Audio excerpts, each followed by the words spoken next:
What's up, everyone? This is your boy MileHighJay 27, bringing you all things Colorado sports. Tonight, I'm going to be talking about the Denver Broncos. I'm going to start off by talking about, damn, what a shitty way to end our season last year. Um, it was really, really disappointing to see us fall off so bad in the playoffs against the Colts like that. So definitely changes had to be made. We let John Fox go. We let Jack Del Rio head on out the door. I don't think he was aggressive enough. He ends up going to the bitch ass Raiders nonetheless. So we'll see him again, which I'm fine with. I don't think our defense was aggressive enough. So we go out, we pick up Gary Kubiak and Wade Phillips for the defensive coordinator. I think these are great moves, very solid. Um, you know, with Wade Phillips, I don't know how long he'll be with us. Maybe this is like a year or two, maybe 3 year deal um, with him. I'm not sure what kind of contract we had with him, but I don't see this being like the fix for the long haul for our defense. Don't get me wrong, I do like his style. I do like his aggressiveness. And I think for the short haul, this could be a good move for us with Wade Phillips. But I know he wasn't our number one choice. I think we wanted Vance Joseph, and things didn't work out where we could get him. So I know that guy was our first choice. So I mean, Wade Phillips is a solid number two choice to come in and start revamping our defense, making us more aggressive, which is something I think that we lacked last year. So I think that could be a good move. I just don't know how long it'll last with Wade Phillips on that end. Gary Kubiak and Rick Dennison coming in, I think is really great. I think that you know um, this offense style that Kubiak likes to run is a little different of than what Peyton Manning can actually do nowadays, or his style.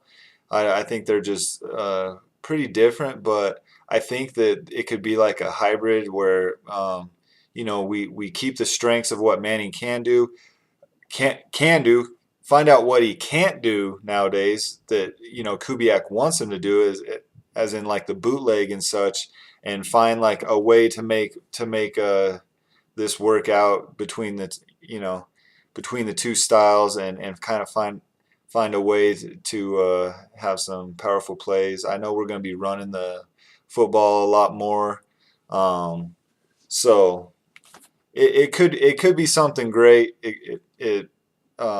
Anything can happen really. I don't see Peyton Manning rolling out a bunch this season. I don't know if he can really do that anymore, but I'm sure they'll find a equal medium of what works, what doesn't work, what we can do this year, what we can't.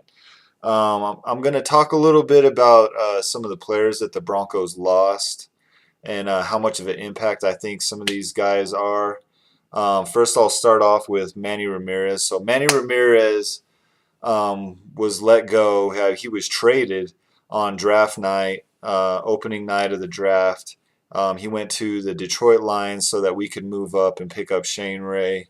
How much of a loss do I think that is? Not much. I wasn't very high on Manny Ramirez. Um, uh, I know we saved like $3 million, somewhere around there, maybe just two or something like that, for letting him go. That we saved in our cap space. So I think it was a solid move. I don't think he's all that special that some other guys can't come in and do what he did, or maybe more. And plus, it's hard to tell right now with the way we're switching up the offense. So I mean, some of these offensive linemen that we lost, we also lost Orlando Franklin. I think he was more solid than Manny Ramirez. I really like Orlando Franklin. He was a nice guy when I met him, but I mean, him going to San Diego Chargers, I really doesn't. I don't think that's too big of a deal or too much of a loss for us. I don't know how much money he was demanding or getting every year, but I don't think that was too big of a loss for us. So next on the list would be Wes Welker. Wes Welker, there's still like a minimal chance that we'd bring him back. I don't think it's going to happen. I think his best days are behind him. Um, that first year he was with us, I seen some flashes that I liked, but the whole Wes Welker experiment is kind of over, I think, in Denver. The concussions really set him back, and um, I don't know. I really don't think that's a very big loss. I think if whatever they decide to do, if they move Cody Latimer in there, I don't know if that's what's going to happen. Maybe Emmanuel Sanders goes to the slot. It's still kind of up in the air, like exactly how we're going to look. Maybe we can throw a lot of different looks in there, but um, we also lost Raheem Moore. I think he went to the Texans. I like Raheem Moore um, in a way, though. I just don't think it's that huge of a loss for us again. Um, One of the more bigger losses, I think, was Pot Roast. I really like Pot Roast. He was actually a very nice guy when I met him. Good, funny guy. But on the football field, I think he made a big presence in the AFC Championship when we played the Patriots. But other than that, I mean, he was solid. But uh, I mean, not too big of plays out of him. I mean, I know he's a run stuffer and he's plugging the hole and stuff. But I thought he's a great dude. But I just don't know how much of a loss that is for the Broncos. I don't know if these guys that I mean I think we picked up Antonio Smith from the Raiders. I think that's his name. I don't know if he can come in and be a bigger presence, or we need some of these other guys that we have already on our roster to step up and fill these voids. We drafted Sylvester Williams in the first round. I mean, we need guys to start stepping up, and Derek Wolfe and all those guys. I believe in these dudes, man. So I hope they can come in, and we don't feel a very big loss with Pot Roast moving on to the Redskins. So the big one that I know the media's been tearing up and acting like it's the biggest loss ever for us was Julius Thomas. Now, don't get me wrong, Julius Thomas, I mean, he's a freakish athlete, hybrid basketball player turned football player, a good fit for us. But I really lost faith with that dude about halfway through the year last year, three-quarters of the way, when he's sitting there. Denver, staff thinks this dude can go. I mean, he's good enough to go, and he's sitting back there saying, "I'm not playing until I'm 100%. It's not worth it to me. This and that." Like, dude, come on, man. It's three-quarters of the way through the season. No one is 100%, dude. Peyton Manning's out there dragging his damn leg across the field, man, trying to get things going. Like no one's 100%. So when he starts being a pansy like that, man, it really started pissing me off. We needed him. He wasn't there for us. The loyalty wasn't there. I feel like we made him a big name, and there was no love in return. So, uh, you know, Virgil Green's going to come in and be a beast, and he can actually block. And I have full faith in him, man, having a breakout year this year. I think Julius Thomas, where do you go? The Jaguars, I think he's going to catch like 4 touchdowns next year, maybe. I don't think he's going to, his talent alone is going to be able to carry a team like the Jags.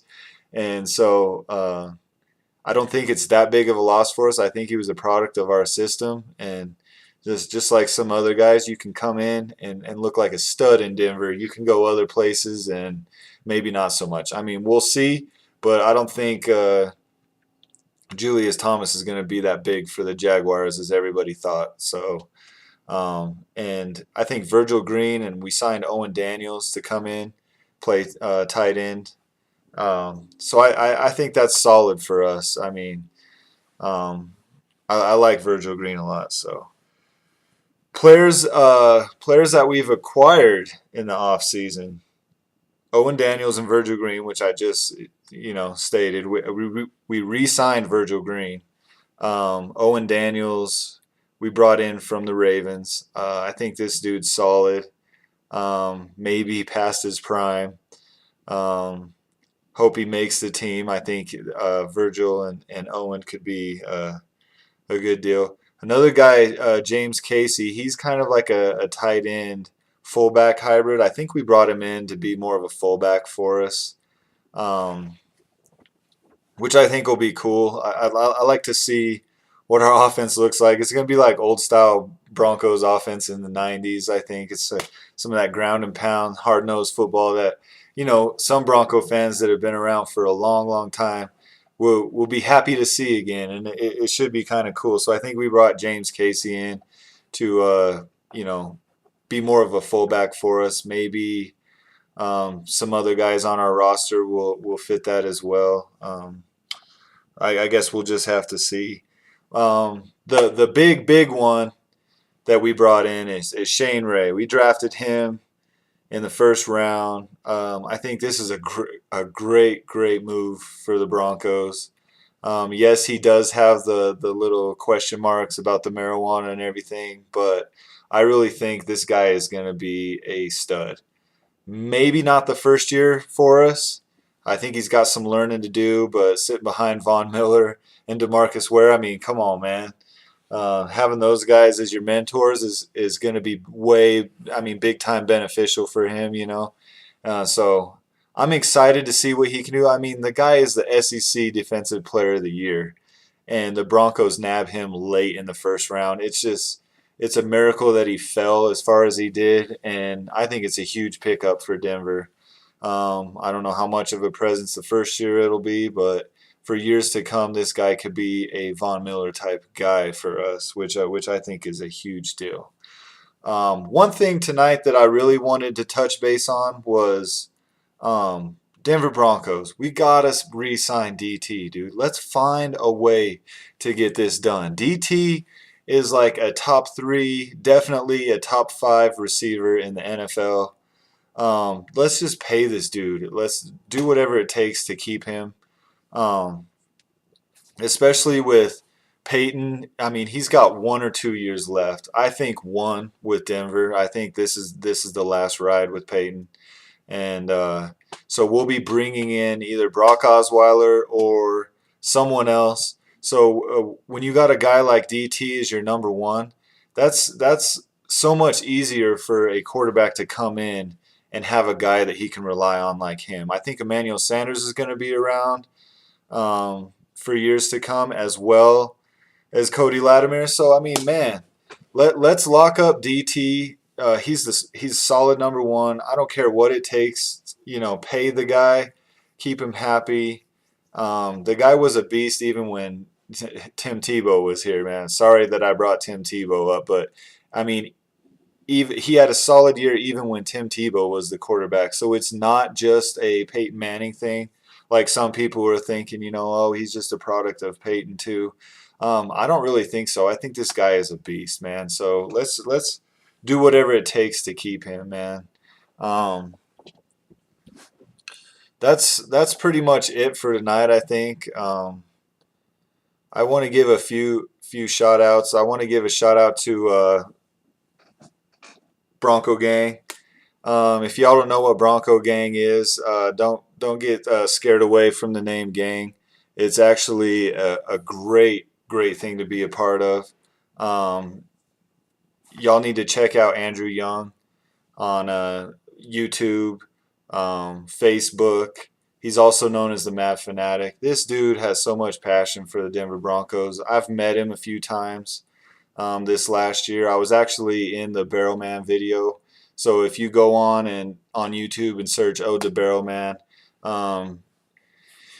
Andrew did a video, to the greatest fan that ever lived, Tim McKernan. And that meant a lot to me. I met Tim McKernan several times.